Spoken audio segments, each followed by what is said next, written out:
Delaware in 1965 after my dad had been a Rotarian. And again, 1964, 1965, Rotary was defined as an all-male environment.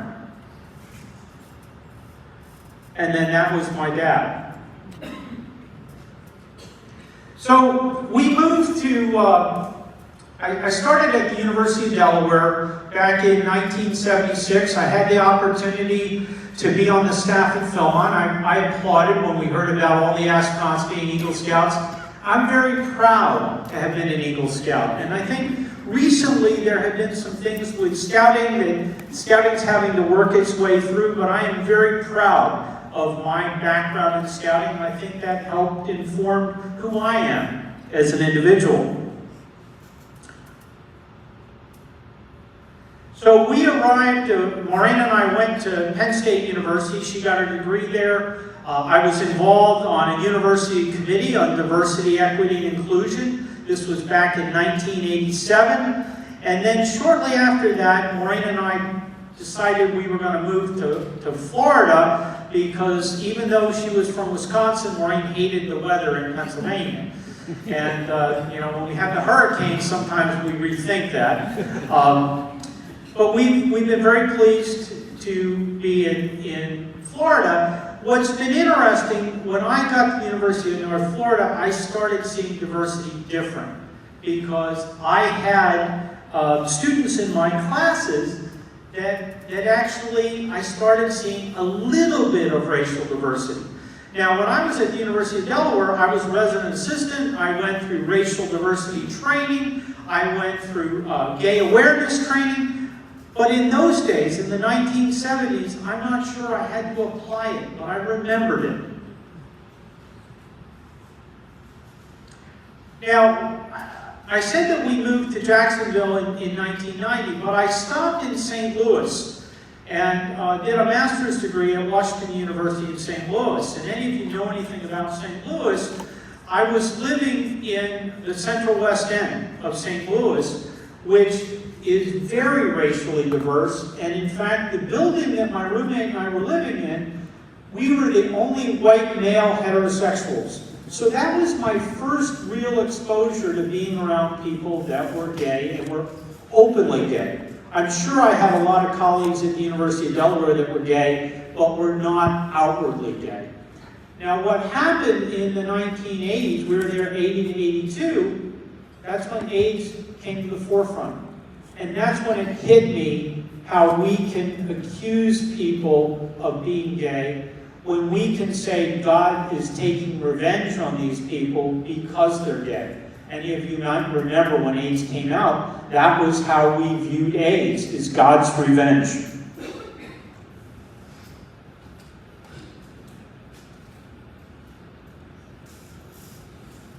It's interesting, when we talk about religious diversity, I never can forget our first date. I went out with Maureen and she turned to me and she said, "So are you Catholic?"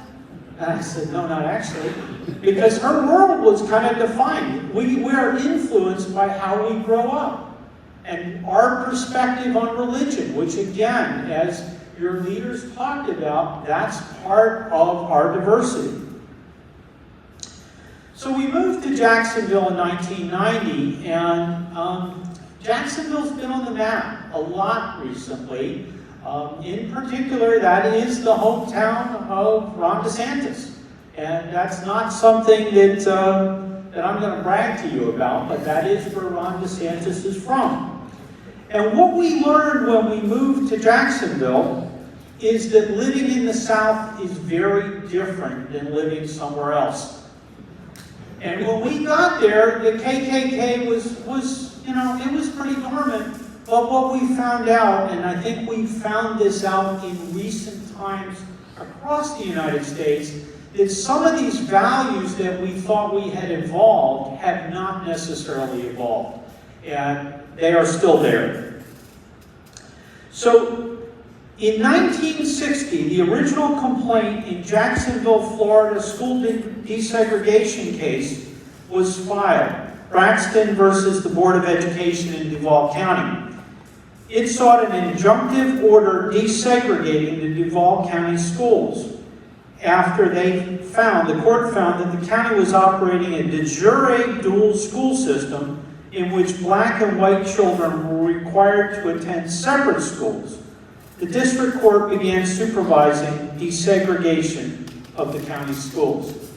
So we still struggle with some of these issues in Florida, and you may have heard we had something 63 years ago in Jacksonville called Axe Handle Saturday.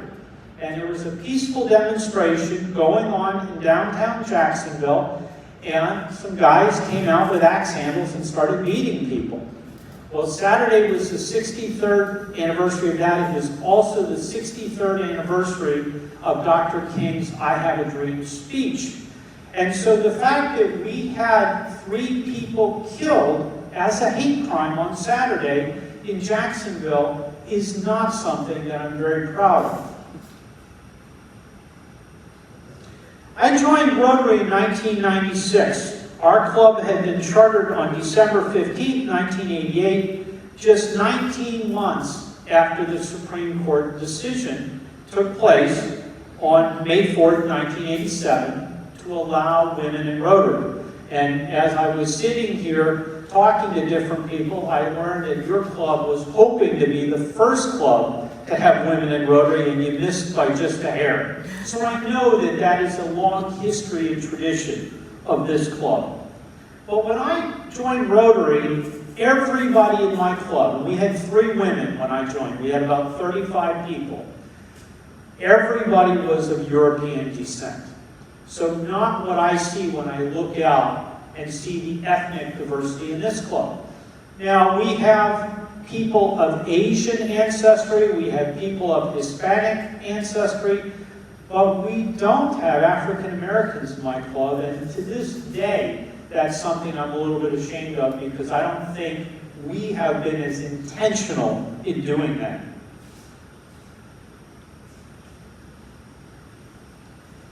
Maureen and I traveled to Europe in 1990, and you know, if any of you have seen the Chevy Chase's European Vacation movie, that was our first experience going abroad. And it was just absolutely miserable.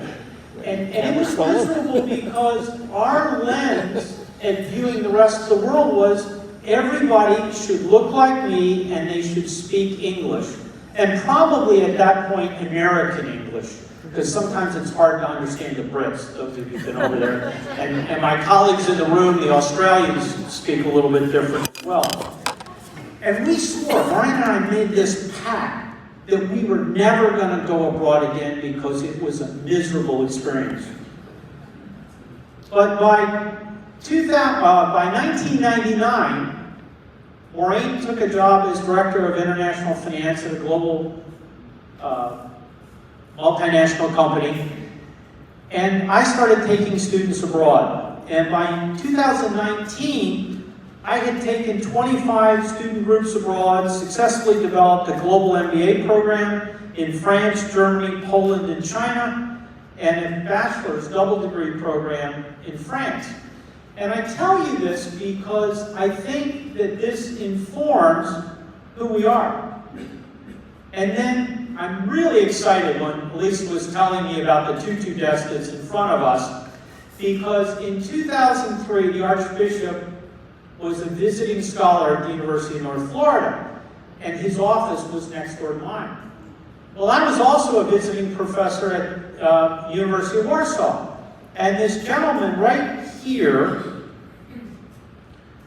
was the Associate Dean at the University of Warsaw. He's now the Rector at the University of Warsaw. We had a picture with the Dean over here, and my friend from Warsaw turns to Archbishop Tutu and he says, "We would be honored to give you an honorary degree from the University of Warsaw." He didn't have any authority to do that, but he just did it. So we show up at the University of Warsaw, my friend Earl and I, a year later, to teach as visiting professors. And by then our friend Alec is the dean, and he says, "By the way, the Archbishop will be getting an honorary degree from the University of Warsaw tomorrow." And we had the honor of sitting in the second row behind the ambassador from South Africa and the Pope's emissary to Poland. These kind of things shape who you are. Having the chance to call Archbishop Tutu a friend influenced who I was dramatically.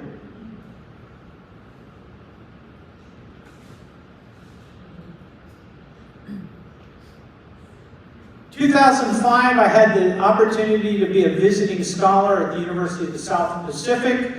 Went to about 35 different Rotary clubs after having stopped in New Zealand. I even wore a sulu in making one of my presentations about corporate governance. The racial diversity in Fiji was amazing. In 2006, we started doing our global grants for my club. We've really not done that. I know that we have a number of people in the room that just got back from Guatemala. We did about 5 global grants related to water projects in Guatemala, and it turned me on. It was my first time looking at what Rotary could do. I've been in Fiji, but this was a new opportunity. And in 2019, I took a group of students to Morocco, and we did a global grant to build toilets in Morocco. And I would challenge you to tell me who the Moroccans are, who the Americans are, who the Christians are, who the Muslims are in that picture, because when I look at that picture, all I see is Rotarians.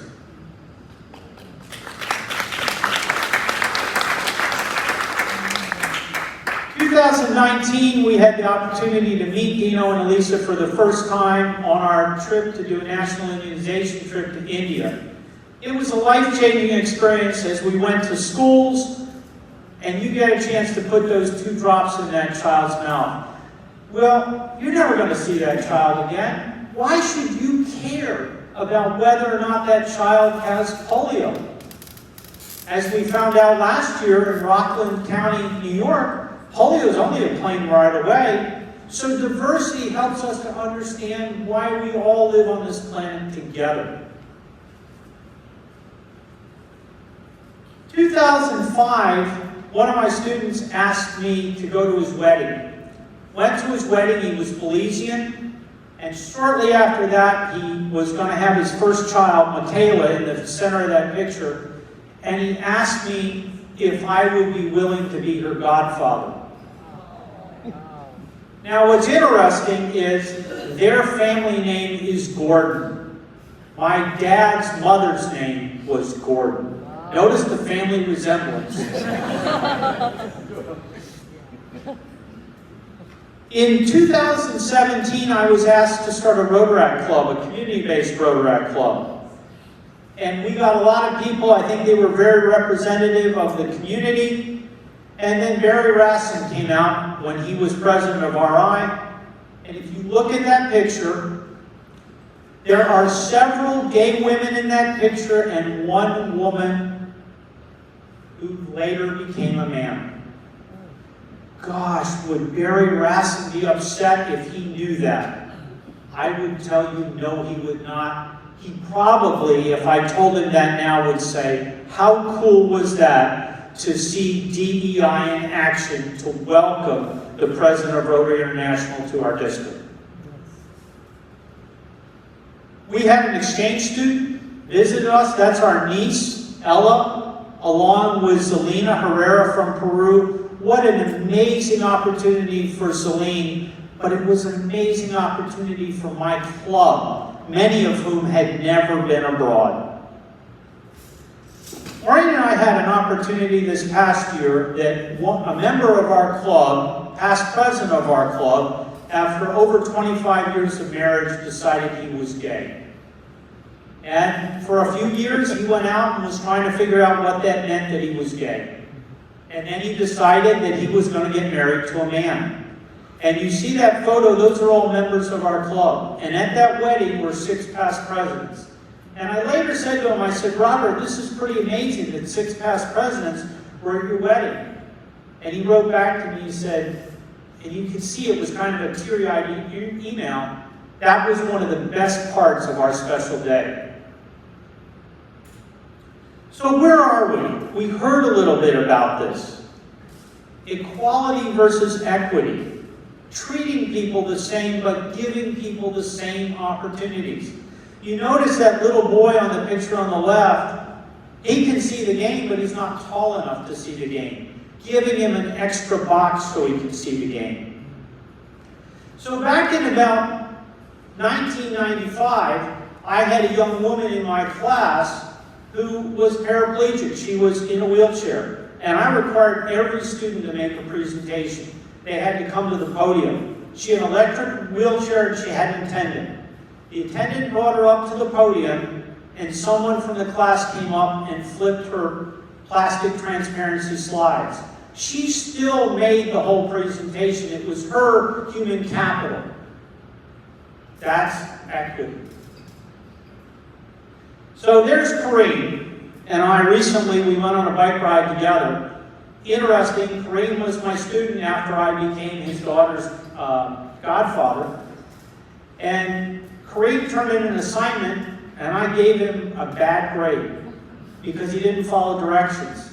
And he called his dad and police, and he said, "You're not going to believe this. This guy who's my daughter's godfather gave me a bad grade." His dad said to him, "Did you want it to look the other way?"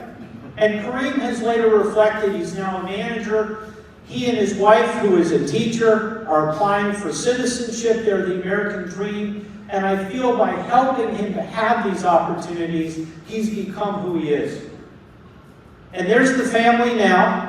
They have 3 children, and Shem, his wife, is now pregnant with their 4th. And I told you they are 3 months away from becoming citizens of the United States. And I'm very proud of all of them.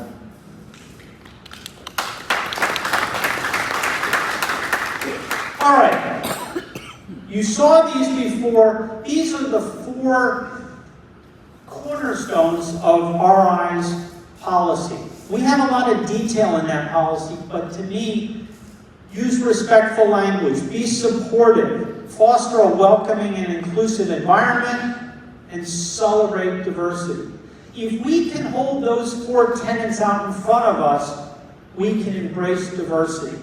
The fine print might be helpful to some, but to me, the most important thing is these 4 tenets. And how does this tie to the 4-way test? Is it the truth? Is it fair to all concerned? Will it build goodwill and better friendship? And will it be beneficial to all concerned? If you follow these 2 things and intersect the 4-way test and intersect it with the 4 cornerstones of DEI, what we're basically saying is treat others as you want to be treated. So think about these 2 people, John Smith on the left and Martin the Martian on the right.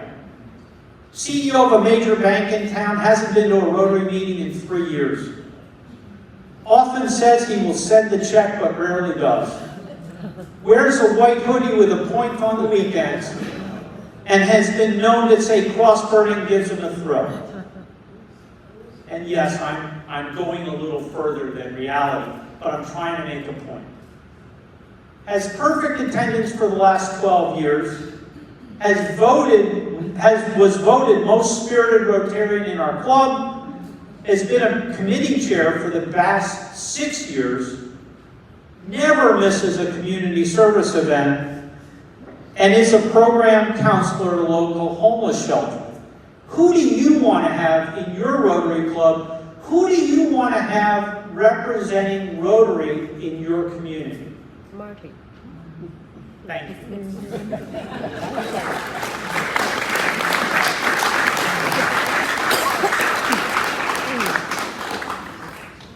Yeah, I'm happy to take questions.